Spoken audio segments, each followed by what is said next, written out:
Hello. Hello. Hi, Arita. Good evening. Hi, good evening. Sorry, I have some problem in my system. That's why Okay, it's okay. getting late. Okay, no problem. Uh, Altar. I just shared my screen. You're able to see my screen now. Yeah. So these are the topics which I discussed during our last class. Yes. Do you have doubt on any of the topic? No, I don't have any doubt. Yeah, right? Okay. Mm. Right.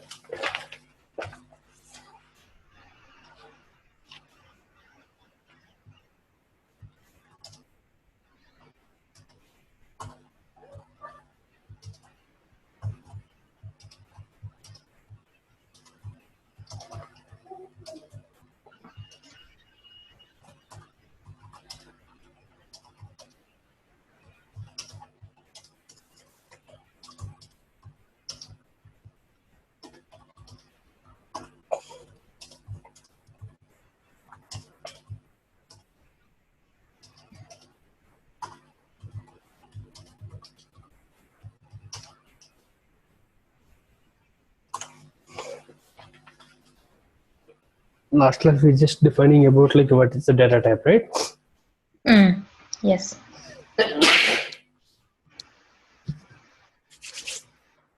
Data type is like just like depends on the type of the data. So they have classified into various types.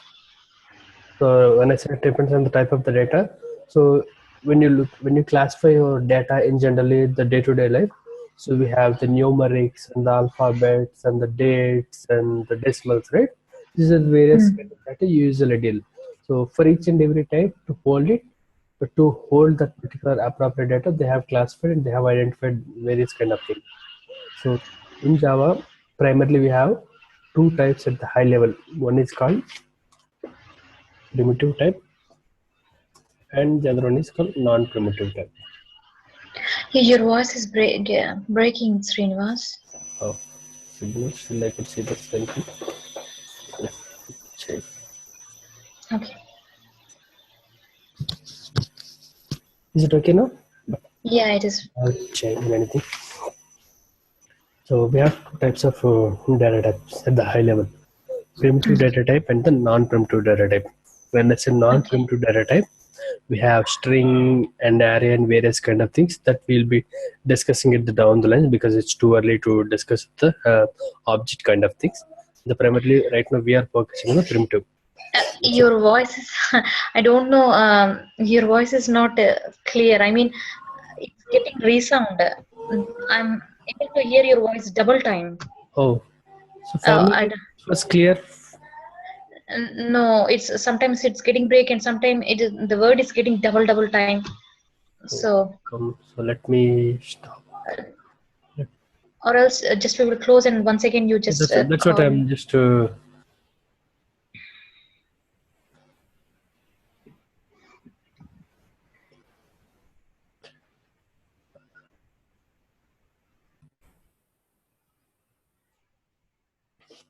Hello. Yeah. Still you're getting the double time. Just we will start talking, then I can know whether it is Oh, happening the same thing. okay. So just now I had one more class, but there was no issue. That's where like I'm checking after that. Even I haven't restarted my mission. Maybe some Okay. connectivity issues might be. Okay. So we are talking about the data types. Yes, data type. We are talking about the data types, and we have two types of data types. One is primitive data type, another one non-primitive data type. When I say non-primitive Okay. data type, we have like the various kind of things like string, array, and these are the things which comes under a non-primitive data type that we will be focusing in the down the line. So those are related to object. Okay, that we'll be covering at later stage. Right now we'll be focusing on the primitive data types. Primitive data type means Okay. these are the special data types whichever like whenever you are dealing with a regular kind of a data. So we have based on the type of that data, so we have classified as 8 primitive data types. These are Okay. byte, boolean, char, short, int, long, float, double. These are the 8 primitive data types which are available in Java. for Okay. various kind of like each and every type which I mentioned here, which is having a specific meaning for it. So what I'm going to do, I'm going to draw a small tabular form representing these each and every primitive data type. The tabular form Okay. should give you that what is the memory size it's going to take in the memory, and what is its default value, what is the minimum value it can take, and what is the maximum value it can take. So I'm going to draw the tabular form for you. Okay, when I say draw, Okay. just going to type that tabular form, Yeah. Okay. which covers everything. Okay.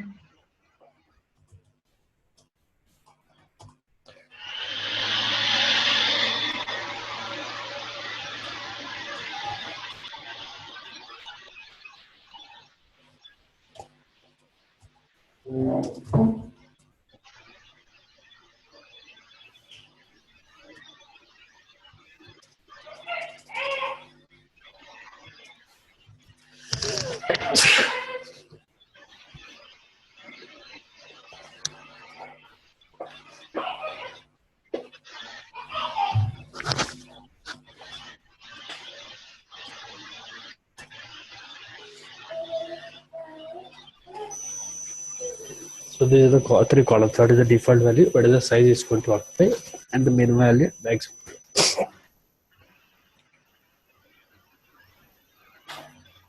Byte default value will be 0, and of course only one byte in the memory. And its default negative minimum value minus 128, maximum value 127. Okay. Boolean is going to be the default value for 1 bit. There is no min and max. The char is going to be null. And we can create 2 bytes.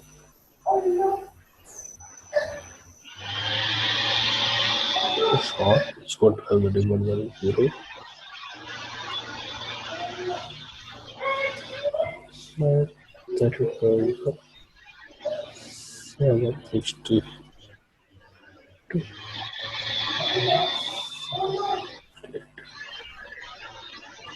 So 7.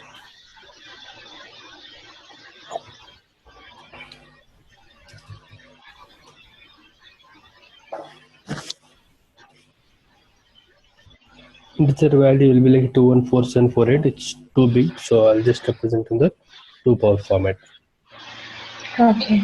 It's just minus 2 power 31, which is going to give us the values minus 2147483648.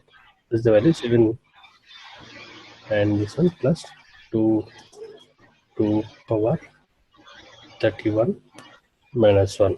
That means just one value reduced to the actual max length that was given the minus value. When it's a long value, that will be triple value 0, 8 bytes.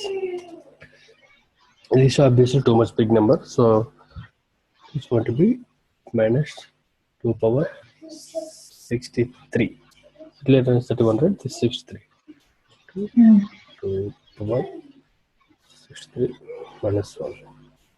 So float default value will be 0. Have 4 bytes. 3.43.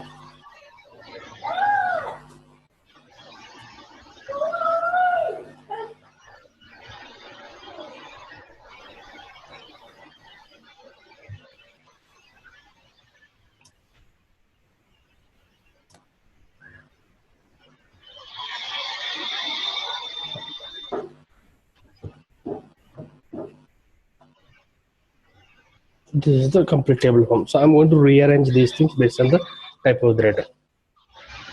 Okay.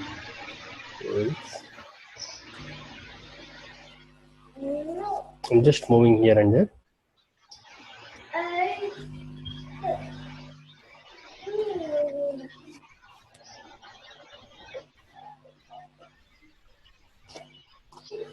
So now just classified into various categories. Now we'll discuss about individual. When I say Boolean, the first one, Boolean means it can have the default value as false. It's going to occupy only one bit. You know, right? One byte is 8 bits, right? Yeah. The number of it. Out of that, it's only taking one bit. That means it's occupying very less amount of space in the memory. So most of the times we can go for this in case if it suits for our requirement. The Boolean one. Okay. Okay. It's having the default value as false, and it can have the other value as true. That means it can hold only true or false value. That's where like we do not have any min and max. Okay. Right? Min and max it cannot have, right? Obviously it's only two values. Either of them. Okay. The other one, Okay. char, means character data type. In case if you want to store a character, any character which is representing on a keyboard. So default value will be either an empty or a null, you can say. So it's occupied 2 bytes.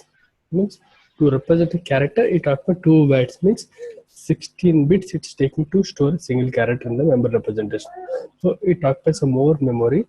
So we will try to avoid this as much as possible until in case if it's really required. Okay. Srinivas, I think that's your headset is having some problem. No.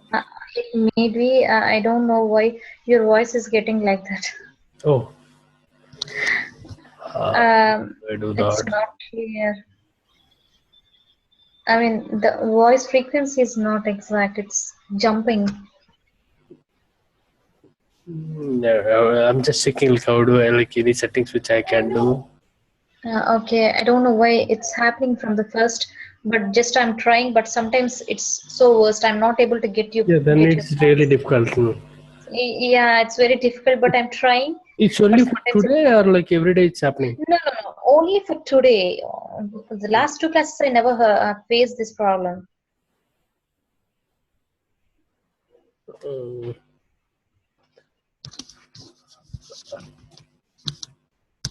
Headset wise, like.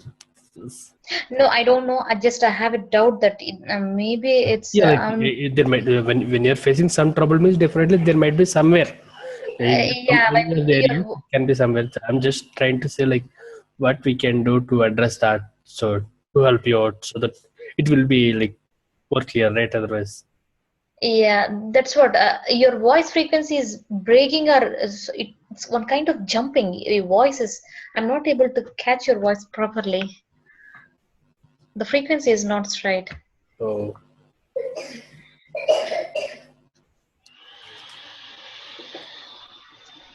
So whatever we had the discussion now a few seconds ago, is it still continuing the same way, or is it?